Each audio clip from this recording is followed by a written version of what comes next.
I'm Liz Davey, and you're watching A Walk in the Garden on NCTV. This program is filmed in my garden in Norfolk and also in my kitchen throughout the year as we go through the garden season. Right now I'm standing in my herb garden, but there's not much to pick. Maybe a little thyme and a little sage. The oak leaves have fallen, not all of them. There's a tree over here that's still holding on. Oak leaves hold on to their leaves a very long time until the new leaves in the spring push them off. If you're trying to clean up, that's a bit of a pain, but I do like the oak trees, so we have to put up with it. They do make a good mulch, however, because they stay nice and fluffy instead of matting down like the maple leaves do. So we'll leave these here for the winter, and the plants sleep underneath, and we'll be looking to clean it off in the spring as the new shoots of the things like chive emerge. Now let's walk over to the perennial garden. The main job in the perennial garden now is spraying for deer. And this is a PGM rhododendron that the deer on their way through this area like to munch. And so I try to keep it sprayed with the deer spray throughout the winter. Just because it's winter and they aren't eating your hosta right now, doesn't mean that they aren't out eating other things like your evergreens and rhododendrons. My rhododendrons are pretty old, and they don't usually bother with anything but the new tender growth. I will still give them a spray every once in a while just to discourage the deer.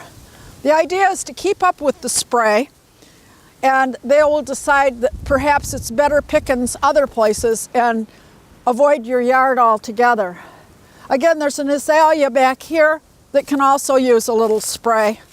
Even though this one tends to lose its leaves in the winter, they still may nibble the tender growth on the ends. Evergreens and holly are also sometimes, particularly arbovitum. The arbovitum I have has not been particularly attractive to deer because I guess they have a lot of other things to eat. I do have trouble with the PGM rhododendrons and my hollies. Oddly enough, the holly with its spiked little leaves is still quite attractive to deer. And when they get hungry, they will eat most anything. But those are the things I tend to spray in the wintertime. The perennial garden did not get cleaned up as much as I'd hoped due to that little snow we had right before Thanksgiving. Right now we're well into December, and it's been quite cold and windy. We're still having pine cones pelting the house all night on these windy evenings. And we're picking up pine cones as weather permits, also sticks. And that continues throughout the winter whenever the ground is not too soggy. If the ground is really thawed, it's nicer to be outside working, but it's also hard to walk around without squashing the grass and causing damage to the turf. Again, things have been put away for the winter. And we're going to move down this way. Each of the roses has gotten a bucket full of compost at the base. Manure would also work. And the little tender perennials that are underneath, mostly lavenders, have been covered with a basket filled with oak leaves. I've left some of the pods. Some of them were unintentional, some of the plants that were left. But many of them, like the asters, do have seed pods that are very attractive to the chickadees particularly, and other birds. They will go after the seeds that are on the perennials which have bloomed in the fall. This is my butterfly weed, and it has nice little pods on it. They can add some winter interest to the garden, even though they are all dark. They look really pretty when there's some snow, just a light blanket of it, and we probably will have some of that soon if this cold weather continues. I do not cut back hydrangea bushes until the springtime. Again, a few leaves around the edge will help keep them over. They get a trim in the spring, as do all the sedums. The sedums particularly add winter interest to the garden. And of course, any evergreens as well. And this little guy's going to get a little deer spray. I'm not sure, it's a fairly new evergreen, and I'm not sure how attractive to deer it might be, but I'm not taking any chances on this one. Again, I have bushel baskets over lavenders and chrysanthemums, weighted down with a rock so they won't blow away, and filled with oak leaves. Now let's take a quick look at the vegetable garden. Again, I'm going to spray this holly that's at the edge of the vegetable garden. This is one that they particularly like to nibble on as they walk through the garden and in from out in the wilder areas. So we'll give that one a spray. There's not much going on in the vegetable garden now. You can see the remains of the parsley here, and I've put some straw over it. A lot of it's over here. Again, the straw is now a bit frozen, but I'm looking forward to seeing the parsley that was here last year come up in the spring. It's a biennial, and the biennials will come up the second year and then go to seed. The first year they make foliage, the second year they will seed, and then they die, but the seed will perpetuate the plant. So parsley is a biennial, so we leave it over the winter. I did not get the garden plowed this year. Again, winter came a little before we had a chance to do a fall plowing, so indeed we will do that in the spring. This is the remains of the kale, and the deer have been busy eating that. There still is a little kale available, and I've been able to pick that up until about 2 weeks ago, at which point the deer started eating it. Most of the vegetables have been pulled and put into the compost. The strawberries have been covered with marsh hay, and they will, again, we'll leave that on until spring. Also, the garlic has been covered with straw, and it too will stay until spring. We have to be very careful not to plow up those areas when we do plow. So I've marked them again with all the straw and marsh hay so that we can avoid them when we plow. Now let's head back to the backyard for just a few minutes. The wind is really roaring today. You probably can even hear it over my voice, which makes it seem a lot colder than it is. The decorations I've put in my containers that had annuals for the summer. I've done the window boxes as well as the larger containers, of which I have 4 larger ones and the 2 window boxes. And I've used things from the garden, including pieces of various evergreens, holly that I have pruned back, particularly the edges with the berries, a little broomcorn, a little sweet Annie, which also was in the vegetable garden, a few grasses, which were some of the decorative grasses from the garden as well, and the red twig dogwood stalks. This is a plant that I will be pruning down to the ground this spring, or at least near the ground, and it will grow new shoots next year. The newest shoots on the red twig dogwoods are the brightest, so every few years it benefits from a cutback. The other thing you can do is trim 1/3 of the growth each year, the oldest growth, and that also renews it without reducing the size of the plant. I tend to just do it about every 3 years, and this gives new shoots. This is its 3rd year.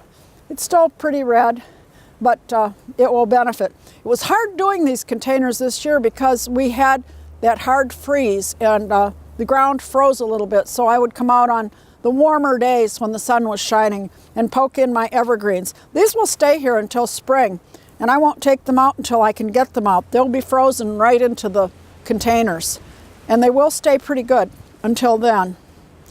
And we'll take them out probably about March, late February, early March.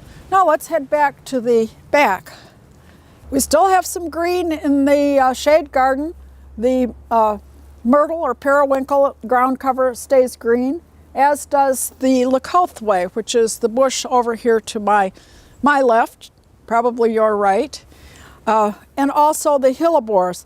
And interestingly enough, The hellebores bloom very, very early, and they don't mind the cold a bit, and they're already starting to put up their flower buds. We'll be seeing those the end of February or early March. They're one of the earliest things that will bloom. They keep their old leaves until they've bloomed, at which point I'll cut the leaves back, and then they make new leaves after the bloom season. I have quite a few of them. They tend to reseed here, and I really like them because they do add greenery over the winter, which is sometimes hard to come by. Now I'm going to move back around the camera a little bit to the fish pond.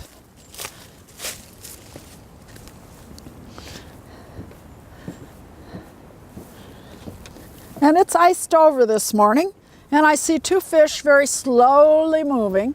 They tend to move very slowly. I've put in a flue tile. They come in 4-foot lengths, and I had the tile place cut them into a 2-foot length so that I could put it in the pond so they'd have a place to hide from any predators. And they tend to like to live in that flue tile. They'll pop out during the day and just float around a little bit. The fish go into kind of suspended animation in the winter. They don't move around real fast. Now they're coming out of the flue tile, and I have a melter in here which keeps a small hole in the ice open. It's on a thermostatic control so that it doesn't work when it isn't needed, which saves a little electricity. But you need to keep a hole in the ice to exhaust any gases that build up under the water, which they will with the decomposition of leaves that have fallen in and the fish waste. You want that to go away. I work in my garden shed on days when it's sunny because it will warm up to about 60, 65 degrees in there, sometimes even 70, because it does have a window on the south wall. But most of the time, it's too cold to work outside, and I can't have plants in there because the night temperature drops very low and well below freezing. So I can't grow plants in the little house until springtime when the temperatures are a little more moderate. I have to keep my plants in the house. But I'll be moving things out again, probably in late March, early April. Now let's go inside and make a few more holiday decorations and do some cooking. It's nice to be able to work inside on decorations before they go outside. It gets messy, but it's a lot warmer. The first thing I want to show you is a pinecone basket, a hanging basket that I made. And I used pine cones, which I put glued around the edge. We have plenty of pine cones this year.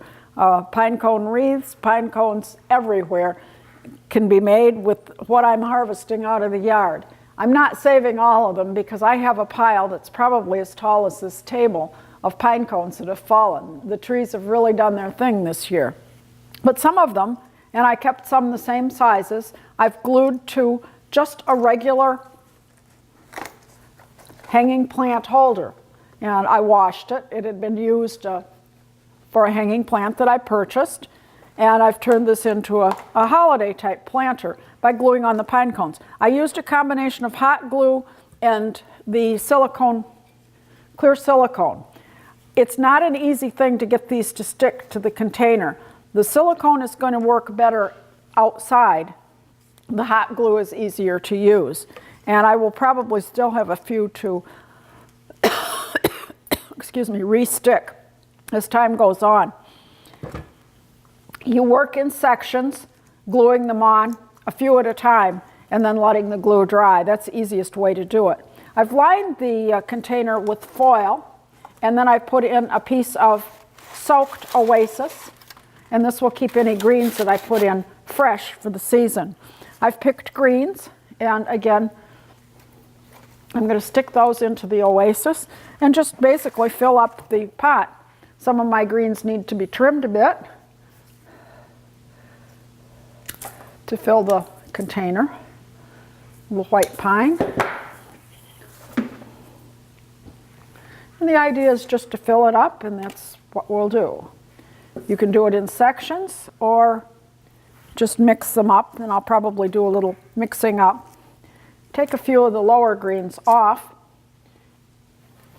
in order to stick them into the oasis. This will hold them in place. It will freeze over the winter, but the greens will stay quite nice as you go. This Arbavita makes a good edge.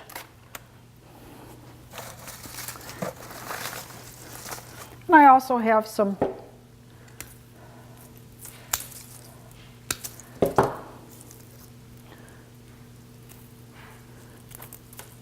blue spruce to put in.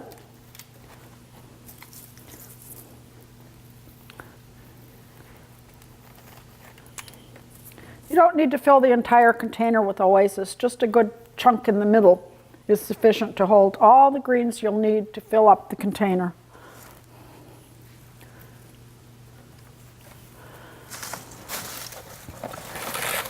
And dig around a little bit and see what we find.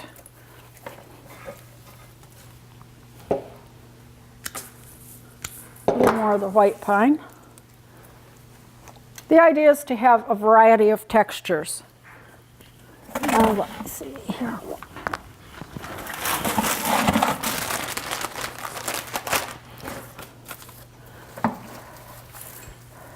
I also have a little hemlock.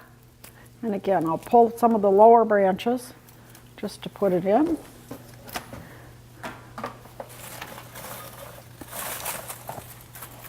And also some holly.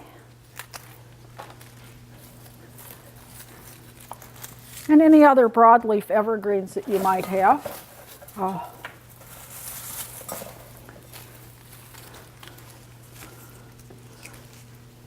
Pyrus can go in. And again, I need some more holly with red berries, which we have some.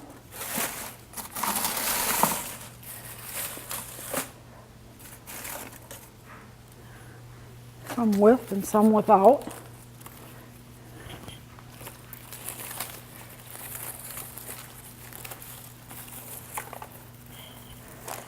Unfortunately, a lot of the holly wants to put its berries further down on the stem, but I will put those in anyway and just try to trim it by a leaf so that it looks like the end of the plant.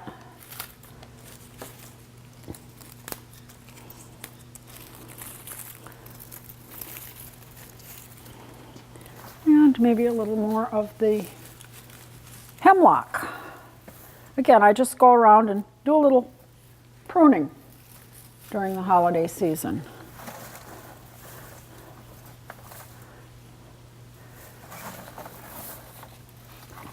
Here, another piece of blue spruce. Now the fun begins. Oh, by the way, the moss that you see in here is Spanish moss. And Spanish moss is available at most craft stores. And that's I use to fill in around the pine cones at the top and at the bottom.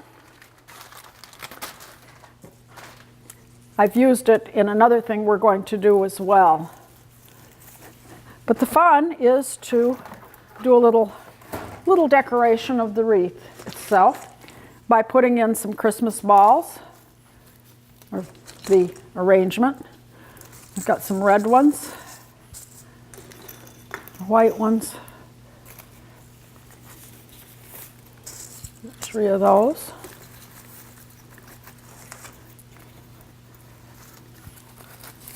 And then I have some smaller red ones. Put it around the edge a little bit.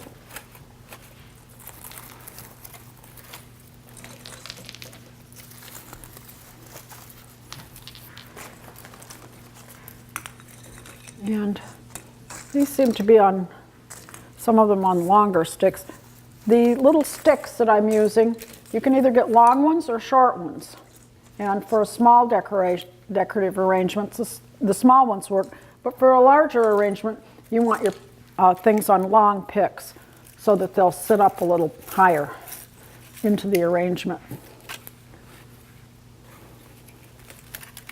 And we have some cones as well to fill in.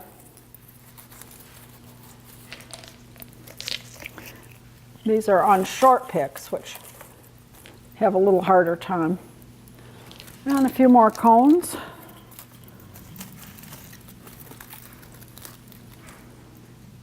The cones can be of any size that you happen to have. And then we can put a nice bow on the top and hang it outside. I usually have a hanging hanging pot near my garage door. There's a plant hanger there for that for summer, and this will go there for winter.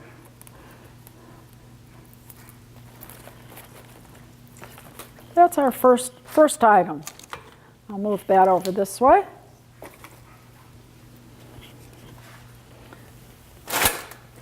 The next thing I'd like to show you is a wreath that I made, and this is made with wine corks. And I found that hot glue works best for this wreath. And I just glued pine cones.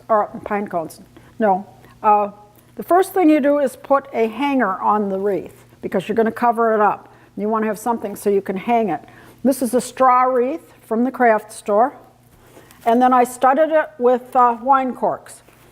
And yes, we do drink wine, but not quite this much. I did harvest a few from a couple events that I attended.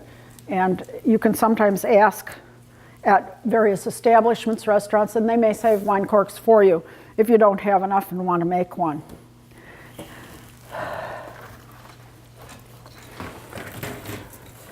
For this one, I used the hot glue to glue on the wine corks. I tried using the silicone, and it did not hold well, so hot glue is the way to go here. This is also something that's going to be used inside the house.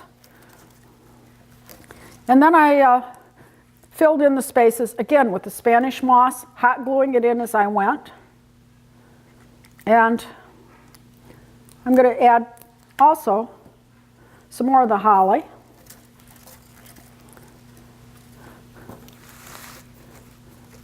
And my hanger's up at this end, and I'm going to put the wreath at the bottom on this one. But I am going to add a little of the holly, so I'll just add a little hot glue to it and then poke it in wherever it needs to be. A couple of those, couple more. Let's see, right there, I guess. Good one. And then a few more of these little hemlock cones. And I do have some large hemlock on the edge of the property, and it does make these lovely little teeny cones. And we have some hot glue threads that need to be pulled off, always. And again, one more little cone up in right there, I guess. Well, you just kind of a random selection of cones. Then we'll add a bow. Again, this is more of an indoor type ribbon. And the bow is going to go at the bottom on this one, so I want to make sure I'm at the bottom. And I've left a long enough wire to go around the wreath.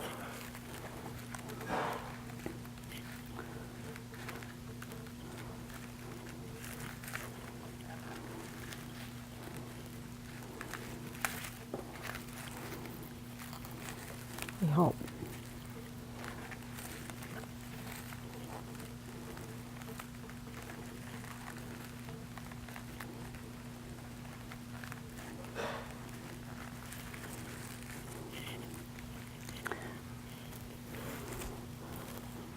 And I probably will cut the ribbon tails just a little bit shorter. Adjust those a little after I start it.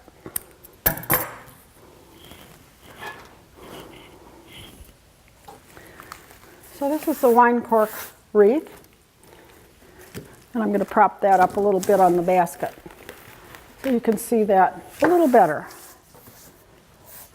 This would be nice hanging in a little bar area, which I have, and there'll be a holiday decoration for that area. But it would be appropriate just about any place. And it will save. I'll wrap it probably in a large plastic bag to save it for the next season. The bowl will need to be refreshed, but other than that, it should save quite well. This will stay outdoors until spring. I may take the bow off if we have really bad weather and it gets to looking bad, but the arrangement itself can stay outdoors right until spring. The next thing I'm going to do is a small arrangement for my dining table. And again, I'll use a variety of greens. This is called greening, and I'm using, again, a piece of Oasis, which has been soaked. The foam comes in two varieties.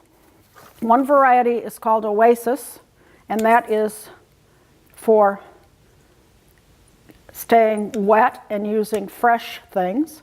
The other is called Sahara, and that is for dry. And it's pretty easy to think about. The desert is dry, Sahara, and Oasis is wet. So it's easy to remember when you're at the store that those two things are for flower arranging. Most of the craft stores have a flower arranging section, which is really nice. And you can get the little picks, you can get various tapes, the media to keep the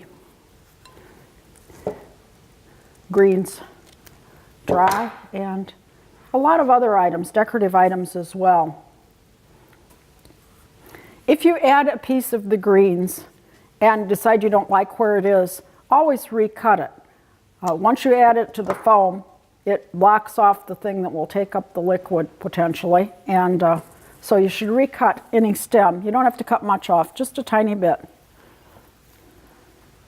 And I'm looking for some varied greens here. Here's a little of the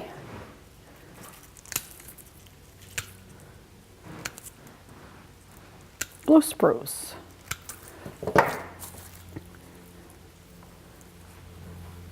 I want to keep this arrangement fairly low. One of the rules of a table arrangement is it should be really no higher than your arm when you put your elbow on the table. That way people can see over it if you're using it as a centerpiece during dining.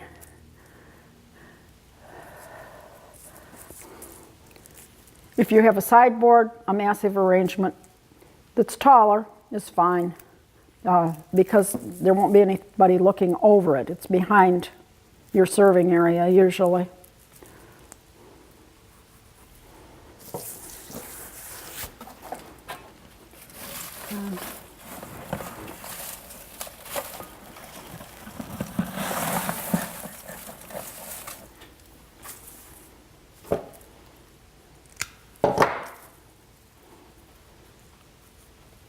I'm also putting these in at a slight angle, many of them, so that it does stay a little low.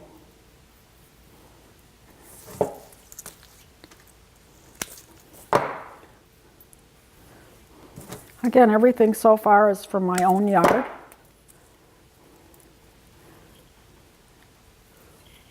It's well worth growing a few evergreens just to have the greens during the holidays.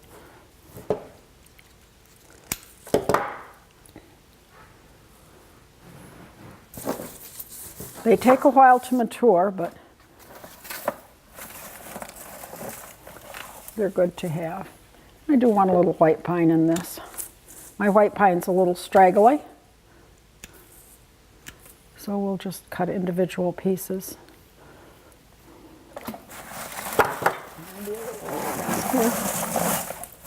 Stir it up. A little more hemlock as well.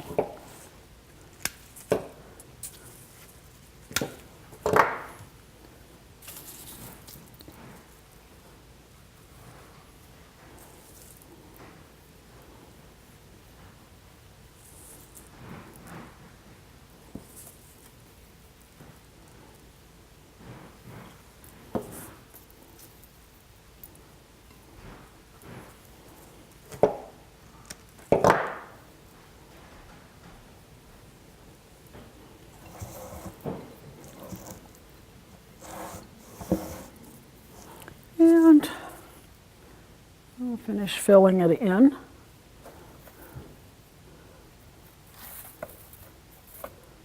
A little more of this.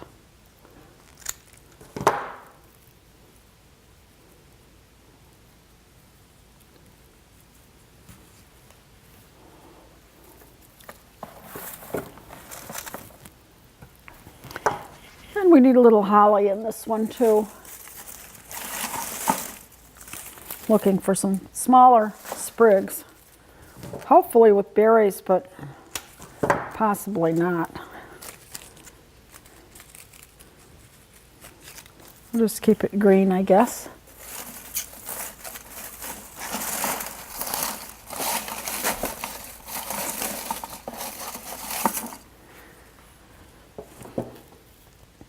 You can use rhododendron foliage indoors,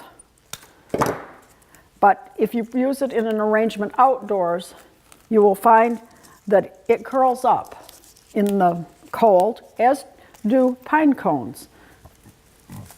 If they get wet, they curl up. So having a whole arrangement full of pine cones or rhododendrons, it will not look very good when it's cold and wet.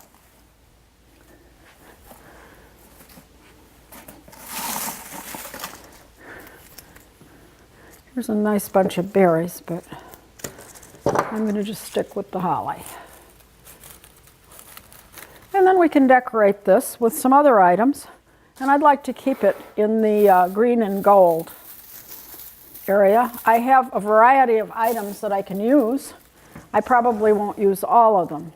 But I'm going to start by putting a sprig in the middle. And again, I want to keep it fairly low. We're about at that level right now. And then I can add some gold cones.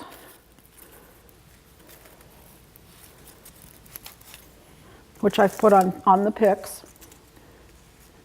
Most of these are on the low picks. And these are just cones I've collected from the yard and sprayed gold. This is a stick that I've collected and sprayed white. I have a few white ornaments. I'd like to make an arrangement that will kind of last through the holiday season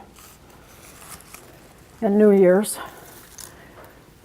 I have a red tablecloth, so keeping it in the gold and white area. That's what I'd like to do.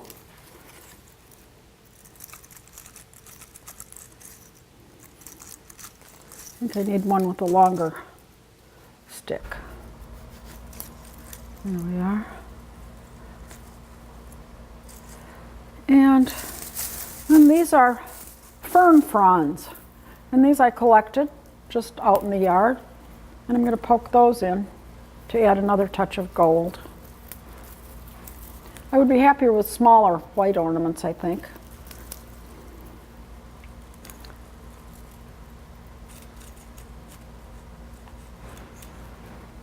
And in fact, I may just take them out and use the gold instead. It's all about experimenting with things you have. And we'll replace them with the gold. And we're just going to keep it in mostly gold. I need to pull this one out.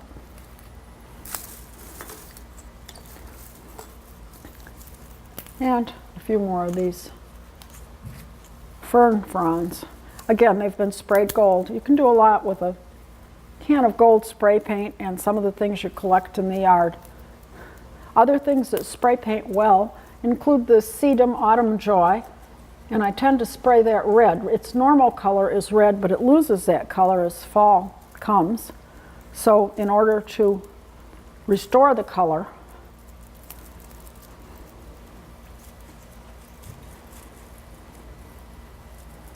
I just give it a little spritz of spray paint.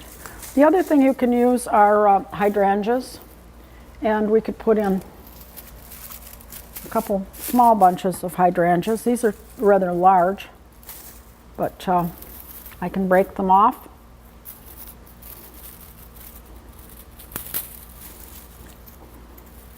And again, I've sprayed those with a little of the gold paint. Usually you can just kind of tuck those in wherever they're needed.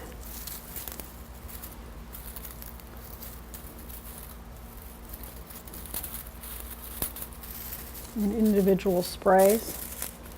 Again, all so far has come right from my yard, including the stick. I'm going to finish this one off with a little red cardinal, if I can get the on the top. I can get him to sit up here nicely. And he's not cooperating very well. There, that's a little better. And that's the last arrangement that we made. And just a few ideas of using the greens from your own garden and things that you have around the house to make some holiday decorations. I have another couple gold items that I sprayed. Almost forgot about these. And these are artichokes. And the artichokes were dried. They're baby artichokes. If we can get that bird to stay up. And we can put a few of those in as well. And I just spray painted them and attached them to a stick. And they were the baby artichokes. I needed a few for a recipe, and I had to buy a few more. So I dried the rest to be used in arrangements. So that's a little centerpiece arrangement. And the important thing is to just have fun and use some of the things you have. As you can see, I used the white balls. I didn't like them, so I added some other things to make up for the white balls, which I like a little better, to keep it kind of green and gold all the way around, with just a touch of red in the red bird. Now let's move into the kitchen and do some holiday cooking. Okay, we're in the kitchen and we're going to make some holiday dishes, and I'm going to start with a couple desserts. Always eat dessert first, but I'm going to start by making an eggnog pie, and this is something that you can make ahead and freeze, and it is quite tasty. And I'm going to start with 4 ounces of softened cream cheese and a tablespoon of butter,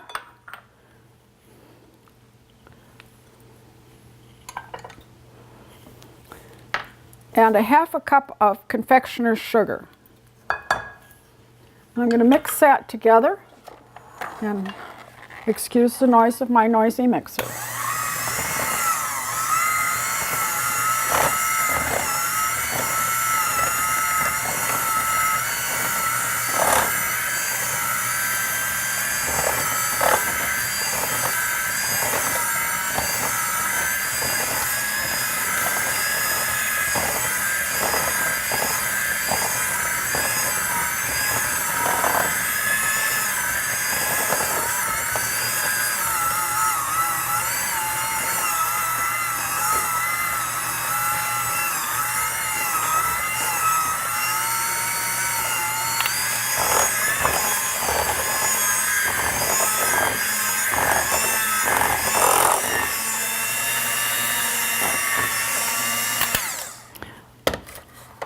Now I'm going to add a 1/4 cup of eggnog. Get it all out of there too.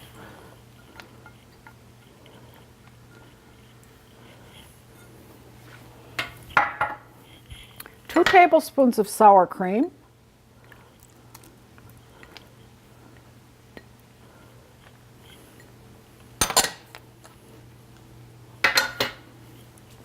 And a 1/2 teaspoon of pumpkin pie spice, or actually 1 teaspoon of pumpkin pie spice.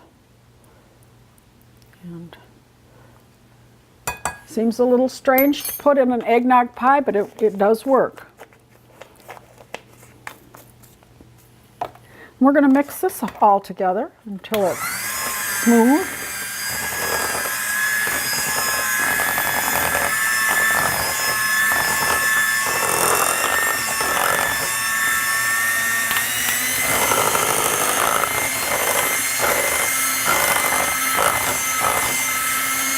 I'm going to need to scrape this down a little bit so that we get everything well combined.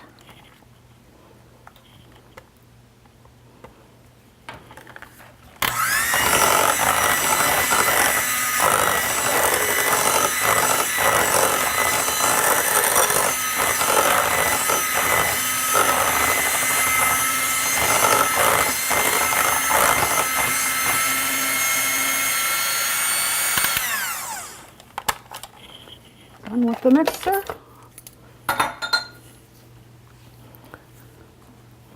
And the next step is to fold in some whipped cream. You can use whipped topping, 1.5 cups, or whip 3/4 of a cup of cream. Cream about doubles when you whip it. If you use the whipped topping, you might want to cut back a little bit on the confectioner's sugar because the whipped topping is pre-sweetened.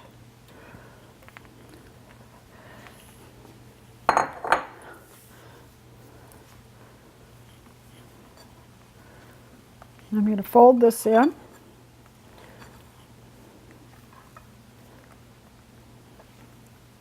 Till everything is mixed.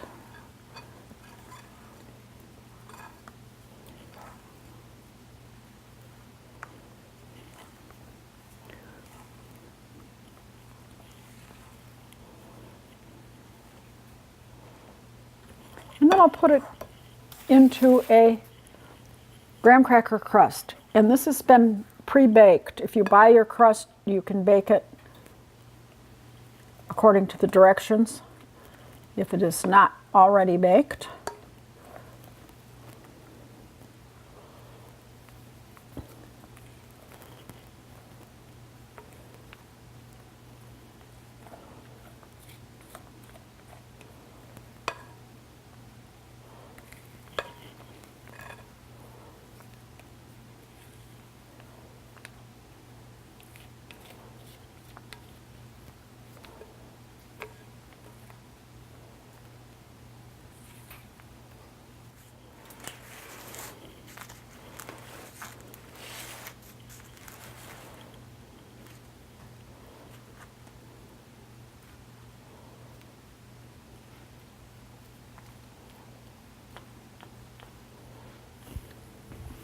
And we'll give that just a slight sprinkle of nutmeg.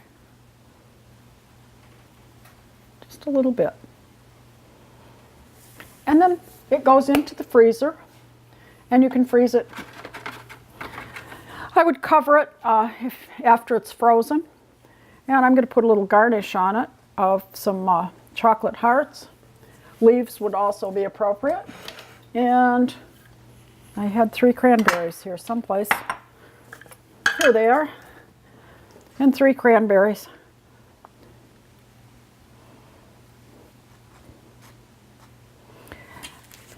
This will go into the freezer and it's served frozen. Just take it out 15 minutes before you serve it. So about the time you sit down to dinner, take the pie out and it will be ready to serve by the time you're finished with dinner. You can serve it with more whipped cream, but it really doesn't need it. It's rich and it will serve quite a few people because it is, again, quite rich with the cream. Whipped topping will make it a little less rich. If you're watching the calories, you could also use light cream cheese and light sour cream for a little less rich dish. But hey, it's Christmas, so we'll work on that. The next thing I want to do are some cute cupcakes for the kids. And I have plain cupcakes.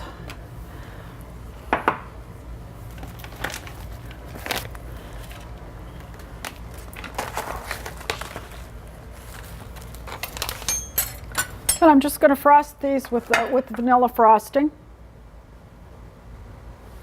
And I'll just do a few of them.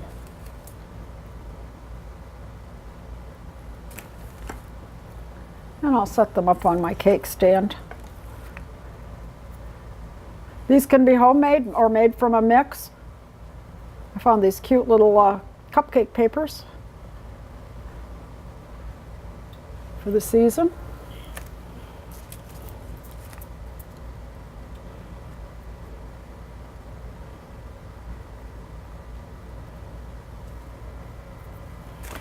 If you wish to get fancy and have a thicker frosting, you can also use a pastry bag and star tip to make a fancy swirl on top.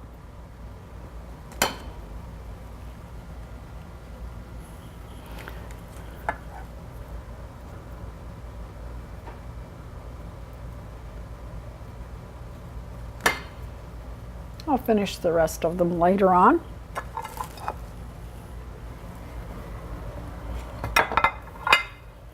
And now to decorate them, I'm going to use the little star-shaped chocolate cookies. And I did make these. I have a small star cutter. I'm going to poke them in. These are going to be the antlers. We're going to make some little reindeer.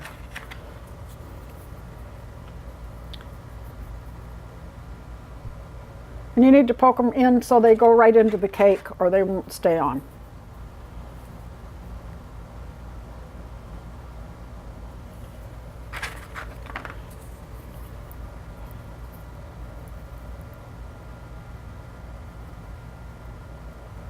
And that one broke, so we'll get another one.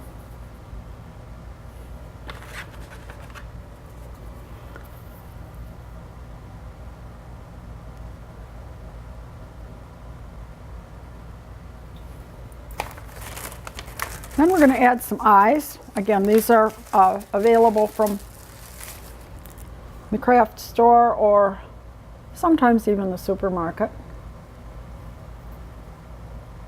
They're little eyes made out of sugar. You could use a chocolate chip just as well if you don't have the little eyes.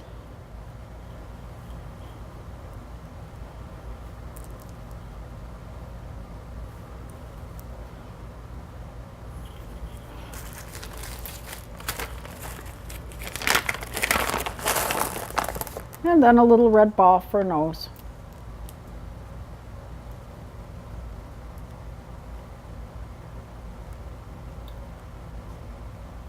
Little reindeer cupcakes. Something that I think most kids would like. And you can use the cupcake of your choice, chocolate or vanilla. We're going to move those over here for now so I can make a main dish. And what I'm going to make is a chicken casserole. Again, this can be prepared a bit ahead and reheated later. And I'm going to start with about 2 pounds of chicken. 1.5 to 2 pounds in a casserole dish. And I think you put a layer of chicken in.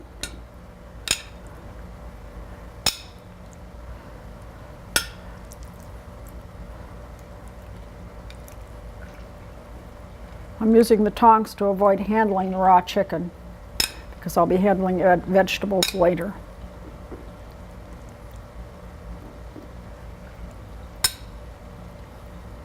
You just want to make a good layer of chicken pieces. Cut 2 to 3 inches. They're pretty much so that a person can have several pieces as a serving.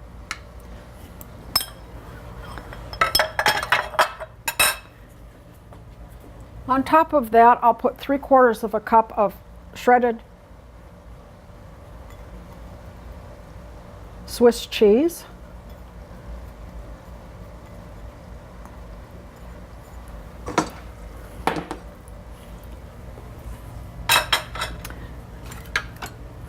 And then I'm going to mix a can of cream of chicken soup. I don't often use canned soups, but on this particular dish, it's a good time saver. And it works very well. This recipe can be adjusted for a crowd by just using more of the ingredients.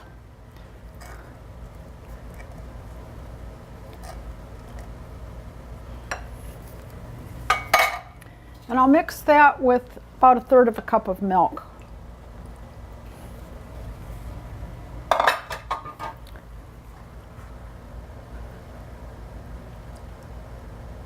I actually think I'm going to use my little whisk.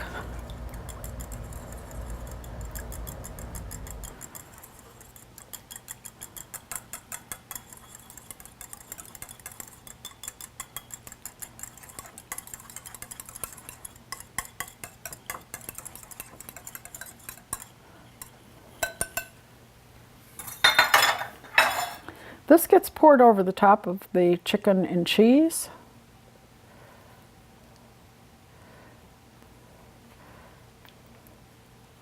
And the idea is to kind of spread it in a somewhat even layer.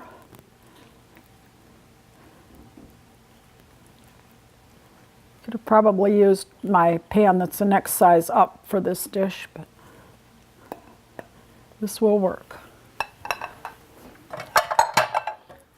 And then the last thing, we combine 2 cups of classic herb seasoned stuffing mix, the dry stuff. And I'm combining that with a 1/2 cup of melted butter and stirring it around well to moisten it.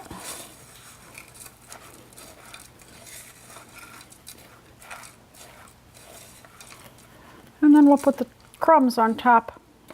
So you basically will have a chicken and stuffing casserole. It's a good family dish, it's a good company dish.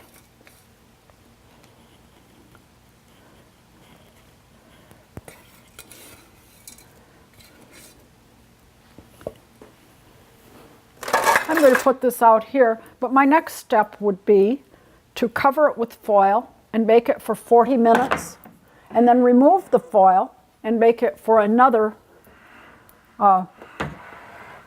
probably 20 minutes until everything's brown and crispy on top, and then serve it. You can freeze this dish and then thaw it and cook it later. But if you use frozen chicken, you should probably cook it right away. The last thing I'm going to do is the hors d'oeuvre. And I'm going to build, and I've got to do this facing me because I don't think it's going to work if I don't. I'm going to build a little Christmas tree of vegetables. And I'm going to start with the trunk for the tree with some carrot sticks. And we'll put some snow around the bottom. That's the cauliflower.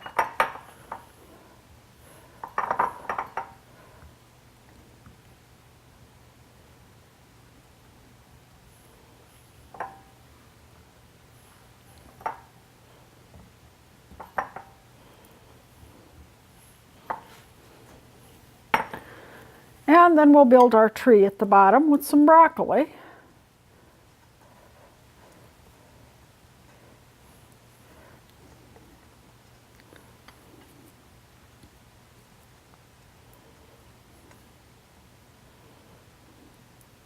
A good layer of that. And we'll go all the way to the edge, I think.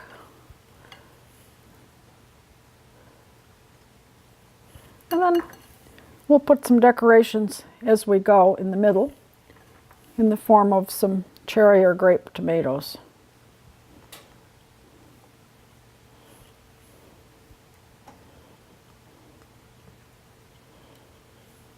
And then another row of broccoli.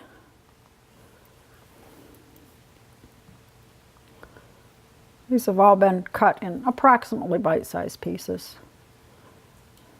Some of them are a little larger.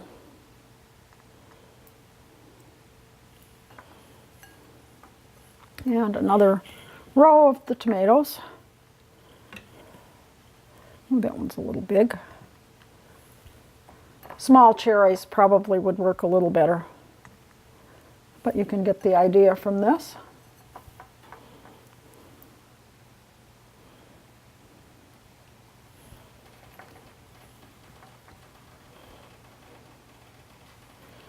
And then we want a treetop of more broccoli. Let's see, that one's a good treetop, I guess. And then we'll put a star on top with some pieces of yellow pepper.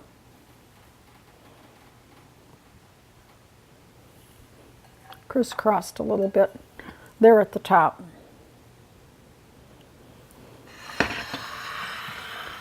Well, there is a little hors d'oeuvre Christmas tree.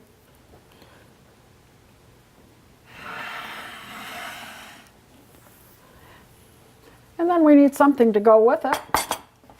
So I'm going to use, this is the simplest vegetable dip I know, and it consists of a pint of sour cream. Light sour cream works well. A little less fat. And 1 package of Italian dressing mix. That's all there is to it, and it's one of the best dips for vegetables that I've found. And you just mix it together.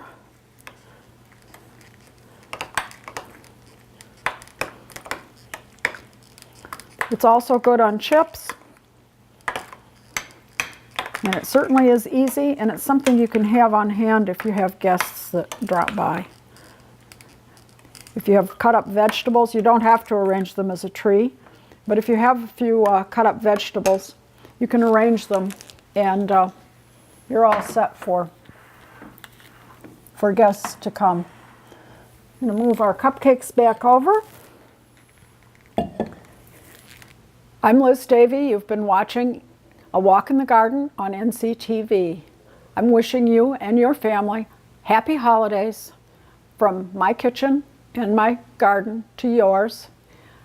We'll see you again in about February when it's time to start gardening again, and a new season of A Walk in the Garden will start.